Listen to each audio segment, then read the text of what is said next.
Habari leo magazetini. Today in media. Aujourd'hui dans les médias.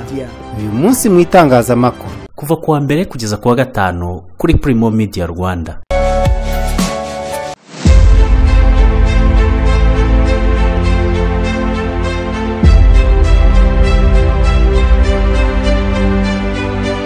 Nongeye kubasuhuza ndabifuriza kugira ibihe byiza nshuti bakunze wa Primo Media Rwanda. Naye makuru yavuzwe none ku cyumweru ku itariki ya 10 z'ukwa munani kwa 2025. Cardinal Kambanda ntiyemera ibyo kuboneza urubyaro kw'abana b'imyaka 15. Mu karere ka Huye hari umugabo wasanzwe mu gikoni yapfuye atwikirizwa amashara. Wahoze ari ministri muri guverinoma ya Kongo yinjiye muri M23. M23 kandi yafashe ikibuga cy'indege cya Nzibira yerekeza kuri territoire ya Shabunda. Mu Bujumbura ibura ry'amashanyarazi ryateje impfu z'impinja nyinshi. Na mu gihugu cya Uganda urukiko rwateye twatsi cyifuzo cya Besigye cyo gufungurwa by'agateganyo. Muri Chad ho Success Masala aho ari ministri w'intebe yakatiwe gufungwa imyaka 20. Ni mu gihe mu Bufaransa bimukira 15 basanzwe mu ikamyo ikonjesha inyama. Ubuhinde bwo bwatangaje ko bwarashe indege 6 z'igisirikare cya Pakistan. Mu kunoza neza ibyo ukora ukeneye ikoranabuhanga mu kigo Infinity Tech Solution twiteguye kubaha ibisubizo byose mukeneye bijyanye n'ikoranabuhanga mu kazi kanyu. Tubakorera systeme za software zitandukanye bitewe n'akazi kanyu. Ibigo by'amashuri, gucunga amakoperative, imishinga y'ubwubatsi, ibigo by'ubucuruzi, imiryango itegamiye kuri leta, POS kuri bar, resto na coffee shop n'andi mazu y'ubucuruzi. Sigaho guhora utaka ibihombo. Egera Infinity Tech Solution igushyirira ibyawe ku murongo. Hamagara kuri 0798 735 385. Nimero ya WhatsApp ni 0785 030 772. Wanasura website yawe ya infinitytech.rw. Wigeze wibaza ushobora kubona inzu nziza ku giciro ushoboye cyangwa se ubutaka bufite ibyangombwa butarimo ibibazo? Nta mpamvu yo gukomeza gushakisha. Ibisubizo byose biraha. Imari Rio Estate. Turagufasha kugura no kugurisha ibibanza, amasambu ndetse n'amazu yaba mato cyangwa manini. Dukata amasite meza kandi yizewe tukayagurisha mu mucyo no mu bwitonzi. Ufite amafaranga make ntugira ubwoba. Turagushakira inzu cyangwa ubutaka bujyanye n'ubushobozi bwawe. Ufite ubutaka buto cyangwa bunini, turagufasha gukora inyigo y'inzu wakubakaho bijyanye n'ubushobozi bwawe. Dufite ubunararibonye mu gutanga ubujyanama ku butaka wagura buzira ingaru, mu kwirinda amakimbirane bushingiyeho, mu bunyamwuga buzira amakemwa. Nitwe ducunga amazu yawe mu buryo bwizewe. Duhamagare kuri 0783 57 86 72 cyangwa utugane ku mbuga nkoranyambaga zacu nka YouTube na Instagram. Hose twitwa Imari Rio Estate. Imari Rio Estate, twubaka icyizere inzozi zikaba impamo. Mbaye kazi muri amakuru arambuye duhere kuri Cardinal Kambanda utemera ibyo kuboneza urubyaro kw'abana b'imyaka 15. Perezida w'inama y'Abepiskopi Gatolika mu Rwanda Antoine Cardinal Kambanda yagaragaje ko atemeranya n'abashyigikiye ko umwana w'imyaka 15 yemererwa kuboneza urubyaro kuko byaba ari ukubaho urwaho rwo kwishora mu busambanyi. Cardinal Kambanda yatangiye ubutumwa mu ihuriro ry'umuryango ku rwego rw'igihugu riri kubera muri diocese ya Gatolika ya Nyundo mu burengerazuba bw'u Rwanda. Ku itariki ya 4 z'uku kwezi umutwe w'abadepite mu nteko ishinga amategeko y'u Rwanda watoye itegeko rigenga serivisi z'ubuvuzi ririmo ingingo yerekeye ko kororoka hifashishijwe ikoranabuhanga. Tariki ya 4 z'uku kwezi umutwe w'abadepite mu nteko ishinga amategeko y'u Rwanda watoye itegeko rigenga serivisi z'ubuvuzi ririmo ingingo yerekeye kororoka hifashishijwe ikoranabuhanga no kwemerera abana b'imyaka 15 kwifatira icyemezo kuri serivisi z'ubuvuzi zirimo no kuboneza urubyaro. Abadepite batoye iri tegeko nyuma y'impaka ko kwemerera abana b'imyaka 15 kuboneza urubyaro zatangiye mu 2022. Mu kwezi kwa 10 k'uwo mwaka 30 bari banze ishingiro ry'umushinga w'irindi tegeko ryari ryerekeye kuri iyi ngingo, basobanura ko wibanda ku gukumira ingaruka z'ikibazo aho gukumira impamvu zigitera. Cardinal Kambanda yagaragaje ko kwemerera umwana w'imyaka 15 kuboneza urubyaro bimuha urwaho rwo kwishora mu busambanyi kandi ko ibyo bizatuma atakaza inshingano zo kurera mu gihe yazaba ari umubyeyi. Yagize ati kuboneza urubyaro babyeyi barezi no guha urwaho ubusambanyi. Mutekereze wa mwana watangiye kuboneza urubyaro ku myaka 15 azagira urugo atekane nk'uko bikwiye nka wa mwana warezwe neza agakura yubaha ubuzima. Cardinal Kambanda yasobanuye ko umuryango ari cyo gicumbi cy'ubuzima no kuburengera kandi ko kubyara umwana gusa bidahagije ahubwo ko bakwiye no kwitabwaho. Umunyamabanga wa leta muri Minisiteri y'Ubuzima Dr. Ivan Butera ku itariki ya 4 z'uko kwezi ubwo ari mu nteko yasobanuye ko hakozwe ubukangurambaga bugamije kurwanya inda zitateganyijwe ariko ko butatanze umusaruro bwifuzwagaho kuko umubare w'abaziterwa wakomeje kuba munini. Dr. Butera yasobanuye ko abana bavuka ko bangavu batewe inda zitateganyijwe bahora n'ibibazo birimo igwingira ndetse n'ibibazo by'ubuzima bwo mu mutwe, bityo ko ari ngombwa ko hajyaho ingamba zikumira ibyo bibazo. Abakozi n'abarwemeza mirimo barishyuza ikigo nderabuzima miliyoni 24 z'amafaranga y'u Rwanda. Mu karere ka Muhanga abakozi na ba rwiyemezamirimo barishyuza ikigo nderabuzima cya Nyabinoni miliyoni 23 akaba arimo ngo nayo mu mwaka wa 2011. Aba bakozi na ba rwiyemezamirimo bishyuza iki kigo nderabuzima babwiye ikinyamakuru Umuseke ko uyu mwenda ikigo nderabuzima kibarimo ukubiyemo amafaranga y'ubutumwa bagombaga guhabwa kuva mu mwaka wa 2011 kugeza mu 2018. Bavuga ko usibye aya mafaranga y'ubutumwa bishyuza hari nandi bakodeshaga moto bagiye mu kazi kubera ko iki kigo nderabuzima kitari gifite ikinyabiziga na kimwe icyo gihe. Aba bakozi bavuga ko ubuyobozi bw'ikigo nderabuzima cya Nyabinoni bwababwiraga ko bajya batanga amafaranga yabo kugira ngo akazi kadapfa, bakabwirwa ko bazayasubizwa nyuma ikigo kimaze kwiyubaka. Sindabyemera Spiriye umwe muri abo bakozi ati twajyaga imuhanga tugiye kuzana imiti dufite n'impapuro z'ubutumwa bw'akazi umwaka ugashira undi ugataha batayaduhaye. Cyakora avuga ko uyu mwenda wagiye wiyongera kuri uru rwego bitewe n'imyaka myinshi kandi abakozi b'ikigo bahindurwa bakawutanga mu ihererekanya bubasha, abakozi bagategereza ko abaje bashya batwi kandi abayobozi b'ikigo bahindurwa bakawutanga mu ihererekanya bubasha, abakozi bagategereza ko abaje bashya babishyura bagaheba. Mugenzi we avuga ko bagiye bandikira ubuyobozi bw'ikigo nderabuzima inyandiko zishyuza bagategereza ariko ntibabone igisubizo. Umwe muri ba rwiyemezamirimo utashatse ko amazina yatangazwa kuko agifite isoko mu karere avuga ko bahaye amavuta y'imodoka, imbangukira gutabara, abandi badoda imyenda y'abaforomo n'ibikoresho byo mu biro ariko nabo ntiwishyurwa. Umuyobozi w'akarere ka Muhanga Jacqueline Kayitare yagiriye inama bamwe mu bakozi na ba rwiyemezamirimo gutanga impapuro zigaragaza umwenda w'amafaranga y'ibirarane bafitiwe n'ikigo nderabuzima cya Nyabinoni kugira ngo bishyurwe. Ati amakuru mfite nuko impapuro uwari umucungamari wahakoraga yazicikanye kuko aherutse gutoroka. Meya Kayitare avuga ko niba abakozi na ba rwiyemezamirimo bafite ibimenyetso by'umwenda bafitiwe bakwihutira kubizana bagahabwa amafaranga yabo. Aba bakozi bavuga ko bafite ibimenyetso byerekana ideni bafitiwe ndetse ko hari n'amakuru bamenye avuga ko uwo mucungamari uvugwaho kurigisa impapuro zabo zishyuza yibereye mu karere ka Ngororero ari naho akorera.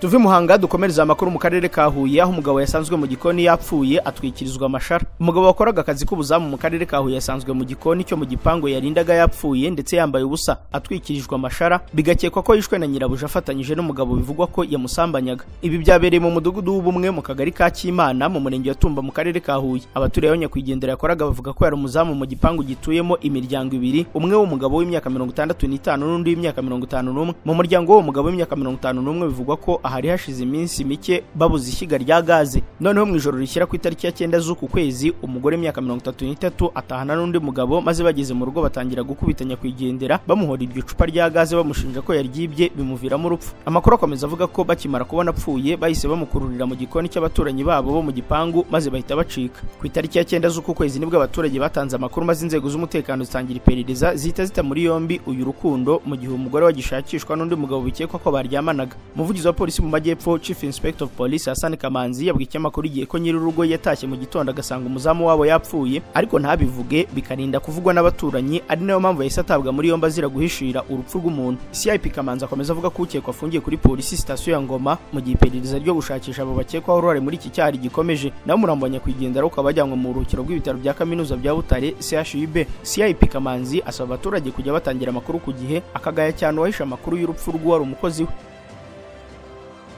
Dukomereza amakuru kuri ivuga ko ibishishwa by'imyumbati byabaye imari aho kuba umwanda. Abahinzi b'imyumbati n'abandi bagize uruhererekane nyongera agaciro ku myumbati bamaze guhugurwa uko ibishishwa byayo byabyazwamo ibiryo by'amatungo, bakavuga ko bitazongera kuba umwanda nk'uko byafatwaga ahubwo ari imari ishyushye. Babitangaje nyuma yo gusura uruganda rutunganya ifu y'imyumbati mu karere ka Kamonyi rwitwa Nyamiyaga Akanoze rwatangiye gutunganya n'ibishishwa byayo rugakoramo ibiryo by'amatungo aho ikiro kimwe kigera ku mafaranga 150 y'u Rwanda. Ubusanzwe abahinzi b'imyumbati basanzwe ari n'abatubuzi b'imbuto y'imyumbati bavuga ko bagurishaga ibiti byayo imyumbati bakayigurisha ku nganda zikora ifu ariko ibishishwa byayo bakabijugunya kuko batari bazi ko byavamo amafaranga. Ni nako byagendaga ku nganda zimwe zitunganya imyumbati kuko zabijugunyaga kuko ntacyo zabimazaga bikaba umwanda mu nkengero z'uruganda kimwe no mu ngo z'abaturage aho bategerezaga ko bizabora bikabifumbire nayo idatunganyije. Mu rwego rwo gufasha abahinzi n'abahuriye mu ruhererekane nyongera agaciro ku myumbati uko barushaho kubyaza umusaruro iyi myumbati, ibigo bitandukanye n'abahinzi bahawe amahugurwa ku buryo bwo gukora ibiryo by'amatungo muri ibyo bishishwa by'imyumbati. Umuyobozi w'ikigo mpuzamahanga cyita ku iterambere ry'ubuhinzi mu mushinga bita Runless Mucyo Justine avuga ko batangiye bakora ubushakashatsi ku ntungamubiri ziri mu bishishwa by'imyumbati ku buzima bw'amatungo bagasanga zirimo nyinshi ku buryo kuva mu mwaka wa 2023 batangiye kubisakaza. Umuyobozi w'uruganda Nyamiyaga Akanoze rutunganya ifu y'imyumbati rukorera mu karere ka Kamonyi Nyirasagamba Alice asobanura ko ikiro kimwe cy'ibishishwa by'imyumbati akigura amafaranga 10 aho ibiri 100 bishobora kuvamo ibiro 25 by'ibiryo by'amatungo agurisha kuri 250 ku kiro. Avuga ko gutunganya ibiryo by'amatungo byatumye hakaza abakozi bagera kuri 50 batanu babitunganya bakanamufasha mu mirimo yo gutunganya ifu y'akanoze kandi ngo byatumye zamura ubushobozi bw'uruganda rwe mu kwinjiza amafaranga. Umuyobozi w'ishami ry'ubuhinzi mu karere ka Kamonyi Mukiza Justin avuga ko bahinga nibura hegitari 7,000 z'imyumbati ku mwaka, aho nibura hari umuhinzi ushobora kweza imyumbati kugeza ku 100 ku giti kimwe kandi ko ibiva mu myumbati byose ari amafaranga. Mu kanya aya makuru turakomereza kuyavugwa hanze y'u Rwanda. Ubu ndi Dubai, ndi Swatase, ndi ya kampani yizewe kandi mudatenguha mu bijyanye no kukugurira ibikoresho by'ikoranabuhanga ndetse n'ibindi bigezweho by'i Dubai. Ahi Dubai ndahabona imodoka nziza kandi zigezweho mu moko atandukanye no mu mirimo itandukanye. Hari imashini z'ubwoko butandukanye mu mirimo itandukanye nk'imashini z'ubuhinzi, computer, imashini zo muri salon de coiffure, mu garage, printer, imashini z'abatekinisiye zikenerwa umunsi ku wundi, imashini zo mu nganda, spare parts, amavuta y'imodoka ndetse n'izindi. Hari imyambaro, hari amasaha, hari amatelefone n'ibirungo by'ubwiza ku bakobwa n'abagore. Hari n'ibindi byinshi byiza kandi bihendutse bya kalite y'i Dubai. Ntuma icyo ushaka kigenda mu ndege urakibona mu minsi 2. Ku bindi bitanyura mu ndege wanyandikira kuri WhatsApp 0788 67 85 97. Aya mahirwe nguhaye kuba ndi Dubai wantuma mu minsi 2 bikaba bikugezeho ntagucike. Ndi Swatasi. Machegalia Vocational Training Center MVTC, ishuri ry'umuryango mpuzamahanga udaharanira inyungu Fondazione Machegalia Onlus, rikigisha imyuga n'ubumenyingiro mu gihe gito. Amezi 6 burangije kwiga ugahita ujya mu kazi. Bigisha gutwara no gukanika ibinyabiziga, amategeko y'umuhanda, gusudira, gutunganya imisatsi, ubwubatsi, ubudozi, gufotora no gutunganya amashusho, indimi n'amahugurwa kuri mudasobwa. Nzamagana y'urubyiruko rwiza amashuri abanza rugakomereza muri Machegalia Vocational Training Center. Uyu munsi bakaba bari mu kazi abandi arabakoresha. Iri shuri riherereye mu murenge wa Ririma mu karere ka Bugesera. Fondazione Machegalia Onlus yashinze iri shuri itanga inkunga cyangwa scholarship zo kuryigamo ndetse n'izo kwiga mu zindi kaminuza ku rubyiruko rwo mu karere ka Bugesera rutishoboye. Iri shuri rifite amacumbi ku bahungu n'abakobwa, rigatanga n'amafunguro ku biga batahana bacumbikirwa. Ntabwo tuzi icyo hazaza haduhishiye, gusa icyo tuzi ni ukuhategura ariko kwiga muri Machegalia Vocational Training Center. Makuru vuganze y'u Rwanda, wahoze ari minisitiri muri guverinoma ya Kongo yinjiye muri M23. Paluku Kisaka Yereyere wahoze ari minisitiri muri guverinoma ya Repubulika ya Demokarasi ya Kongo yinjiye mu mutwe wa M23 urwanya ubutegetsi bw'iki gihugu. Yereyere ukomoka mu ntara Kivu y'Amajyaruguru yabaye muri guverinoma ya Kongo nka minisitiri w'imibereho myiza y'abaturage, kwishyira hamwe ndetse n'ibikorwa by'ubutabazi. Uyu mugabo usanzwe ari mu Rwanda shyaka w'ishyaka PPRD rya Joseph Kabila Kabanga wahoze ari perezida, yanabaye minisitiri w'uburobyi n'ubuhinzi. Yereyere yagaragaye muri teritwari ya Rubero aho ari mu bukangurambaga bwo gusaba urubyiruko rwo muri teritwari kwinjira mu gisirikare cya M23. Muri ubu bukangurambaga uyu mugabo yari kumwe n'abandi bo mu bwoko bw'abanande bavuga ari kijyana barimo nka Lumumba Kambele Muisa, Wanza Valele Timote, Siasemba Adrien, Gervais Sosi, Gislin Simisi n'abandi benshi. Mu bukangurambaga bwe Paruku yagarutse ko kuba M23 imaze kubohora uduce dutandukanye kuva mu mujyi wa Bunagana kugeza muri Bukavu, aho yagaragaje ko hakomeje kurangwa amahoro n'ituze ugereranyije n'uko abahatuye bari babayeho ubwo ari akigenzurwa n'ingabo za leta. Yumvikanye kandi asaba abanyarubero gutiza M23 amaboko kugira ngo izanabashe kubohora imijyi nka Kisangani yo mu ntara ya Chopo, wa Karemi mu ntara ya Tanganyika ndetse no gukuraho Tshisekedi Chilombo. M23 rero yafashe ikibuga cy'indege cya Nzibira yerekeza muri teritwari ya Shabunda. Abarwanya M23 bare bigaruriye agace k'ingenzi ka Nzibira n'ikibuga cy'indege cyaho cyakoreshwaga na FARDC mu gihe bakomeje kwerekeza ku cyicaro cya teritwari ya Shabunda nyuma y'imirwano yadutse kuva ku wa 4 muri teritwari ya Walungu mu ntara Kivu y'Amajyepfo. Imirwano yatumye abaturage baho bahunga ku bwinshi ndetse ikwirakwiza ubwoba mu midugudu myinshi yo muri ako karere. Nk'uko amakuru aturuka muri ako gace bitangaza, imirwano yakurikiye igitero gikomeye cyabaye ku itariki ya 7 z'uku kwezi na M23 ku birindiro by'imitwe yitwara gisirikare ya Wazalendo. Ibi bitero byemezwa ko M23 yakoresheje za drone byibasiye cyane imijyi ya Chagala, Murari, Muilama na Nzibira, bituma imiryango amagana ihunga kugira ngo babone umutekano. Abarwanya M23 bafashe Nzibira iherereye muri teritwari ya Shabunda ikungahaye ku mabuye y'agaciro nyuma yo kwigarura Kaniyora n'ibindi bice byo muri teritwari ya Warungu. Kuri uwo makuru aravuga ko barimo kwerekeza ku cyicaro cya teritwari ya Shabunda. Abakurikirana hafi iterambere rya M23 batangaje ikinyamakuru bwiza ko irimo kwerekeza hitwa Ihombo, aho ishobora kuva yerekeza Rubutu ku marembo ya Kisangani. Biravuga ko M23 yakoresheje indege zitagira abapilote mu gutera centre ya Kaniyora ndetse n'ahacukurwa amabuye y'agaciro muri Ntura, bituma byubura abantu 10 bapfa kandi yakomereka benshi. Aha muri Kongo kandi abagera kuri miliyoni 2 bari barahunze imirwano bamaze gutahuka. Ishami ry'umuryango w'amajyeri rishinzwe kugenzura ibikorwa by'ubutabazi ryatangaje ko kuva mu kwezi kwa mbere uyu mwaka kugeza uyu munsi abantu hafi miliyoni 2 bari barahunze imirwano muri Kongo bamaze gutahuka, kuri ubu bakaba barasubiye mu ngo zabo. Nkuko bigaragara muri raporo yashyizwe ahagaragara n'uyu muryango, abaturage batahutse ngo abenshi biganje mu ntara 3 zakunze kurangwamo ibikorwa by'intambara n'ubugizi bwa nabi. Muri izo ntara arimo Kivu y'Amajyaruguru aho abatashye barenga miliyoni na 400, muri Kivu y'Amajyepfo hatahuka ibihumbi 502, naho mu ntara y'Ituri hazatahuka 85,000 nubwo kugeza ubu hari abamaze gutahuka kandi nanone bakaba bagitaha. Umuryango w'abibumbye uravuga ko ikibazo cy'ubuhunzi imbere mu gihugu kigikomeje kuba ingorabahizi cyane kuko abantu bagera kuri 5,900,000 bakiri mu buhungiro imbere mu gihugu. Muri abo 1,1 bari mu ntara ya Ituri, abandi 1,1 bari mu Kivu y'Amajyepfo, naho 1,000,000 bakaba muri Kivu y'Amajyaruguru. Impamvu nyamukuru ituma abantu bakomeza guhunga ni intambara z'urudaca, amakimbirane ashingiye ku moko, umutekano muke mu bice byinshi by'igihugu ndetse n'ibindi. Raporo y'umuryango w'abibumbye yerekana ko hari n'ibibazo byinshi kandi bikomeye byugarije abaturage, aho abantu bagera kuri 27,700,000 bugarijwe n'ubukene bukabije bwo kutabona ibiribwa byo kurya, ndetse n'abana babarirwa kuri 4,4 bakaba bafite ikibazo cy'imirire mibi. Cyakora umuryango w'abibumbye uvuga ko gutahuka kw'aba baturage ari ikimenyetso ko umutekano urimo kugenda ugaruka muri izi ntara. Kuri ubu igice kinini cyazo kikaba kiri mu maboko y'inyeshyamba za M23. Dukomereza amakuru y'Ubujumbura, aho ibura ry'amashanyarazi ryateje impfu z'impinja. Impinja zitaramenyekana umubare zapfuye kubera ibura ry'amashanyarazi mu bitaro bya Prince Jean Charles biherereye mu mujyi wa Bujumbura i Burundi. Bibije nyuma y'iminsi 3 ibice byinshi by'uyu mujyi biri mu icuraburindi kubera ibura ry'amashanyarazi. Usibye impinja zapfiriye muri biriya bitaro, amakuru anavuga ko abantu bafite ababo mu ruhukiro bwa biriya bitaro kuva kuwa gatanu bazindutse batumwaho n'abayobozi babyo babasaba kujya kubashyingura cyangwa bakabimurira ahandi. Abasanzwe bivuriza muri biriya bitaro bya Prince Jean Charles nabo boherejwe kwivuriza ahandi. Amakuru avuga ko biriya bitaro bisanzwe bifite moteri 2 zitanga amashanyarazi, gusa imwe muri ikaba yarapfuye naho indi ikaba yarabuze mazutu kubera ikibazo cy'ibikomoka kuri peteroli kimaze igihe cyugarije igihugu cy'u Burundi.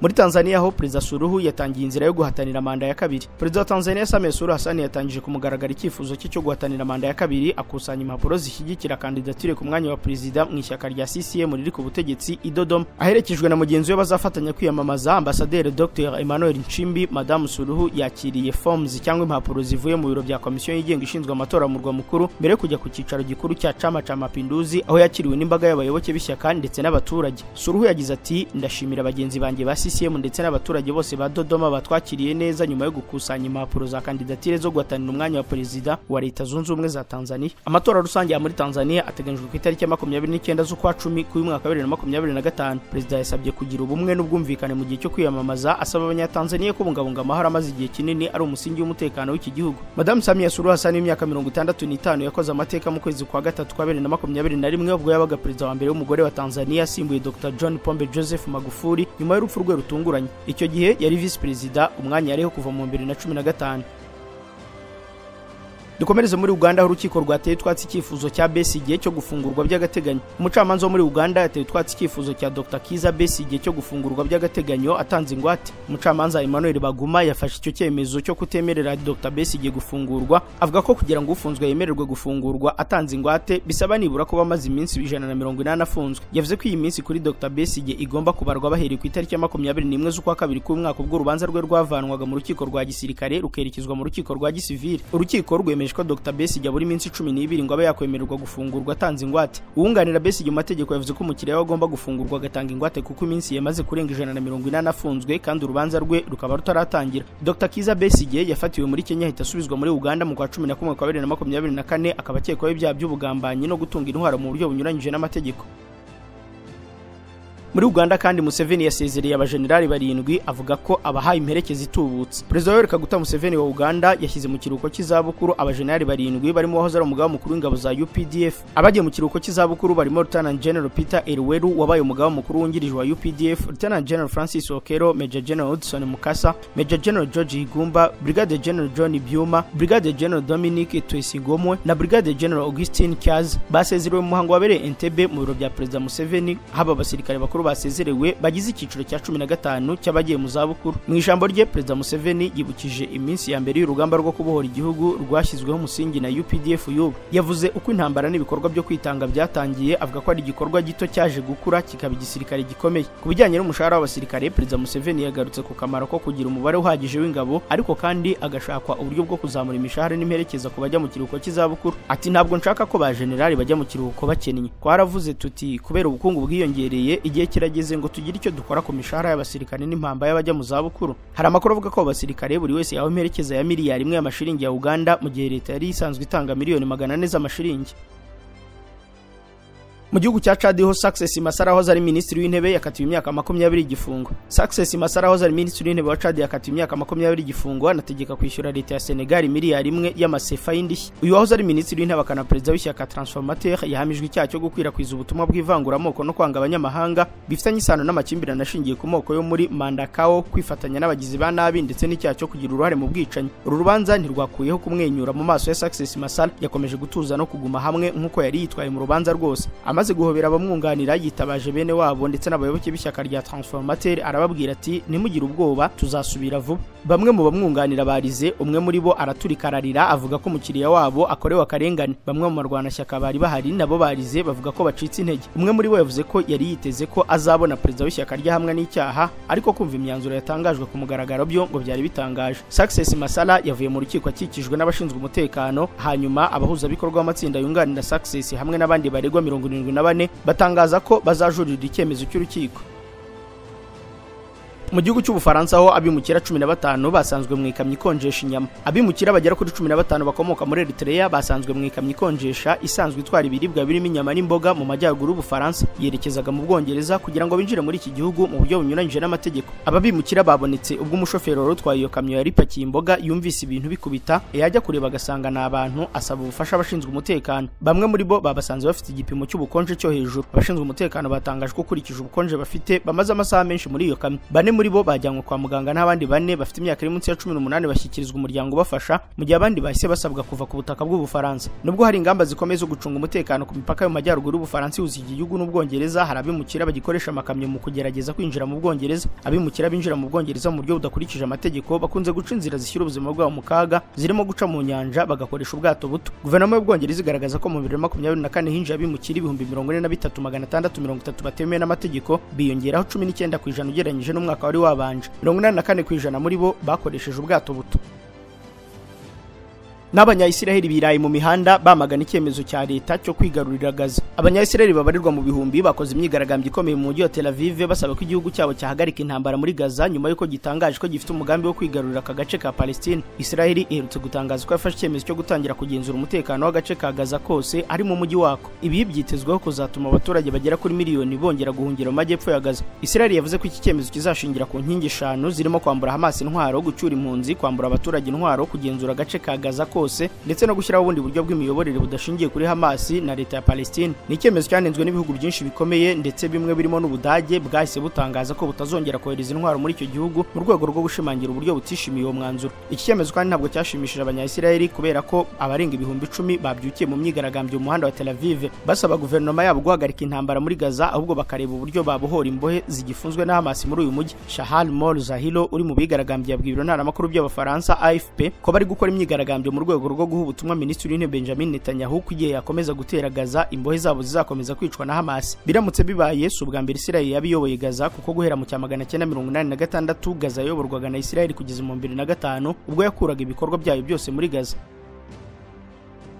Ubuhinde bwo bwarashe indege 6 z'igisirikare cya Pakistan. Umugaba w'ingabo z'Ubuhinde zirwanira mu kirere Amarpreet Singh yatangaje ko ubwirinzi bwo mu kirere buzwi nka S-400 bwahanuye indege 5 z'intambara za Pakistan n'indi imwe ya gisirikare mu ntambara mu kwezi kwa 5 uyu mwaka. Amarpreet Singh yabitangaje nyuma y'igihe gito intambara ikomeye mu mateka y'ibihugu byombi ihagaze. Iyi ntambara yasembuwe n'abitwaje intwaro bishe ba mukerarugendo 26 mu mujyi wa Pahalgam mu ntara ya Kashmir iyoborwa n'Ubuhinde. Umugaba mukuru w'ingabo z'Ubuhinde yavuze ko ari ubwa mbere ubwirinzi bw'iki gihugu bahanuye indege nyinshi kuri uru rwego, gusa ntiyemeje niba ari indege z'intambara zo mu bwoko bwa F-16. Ku rundi ruhande Pakistan yahakanye ko nta ndege yo mu bwoko bwa F-16 Ubuhinde bwahanuye. Pakistan nayo iherutse gutangaza ko yahanuye indege z'intambara 6 z'Ubuhinde nubwo nabwo bwabiteye utwatsi.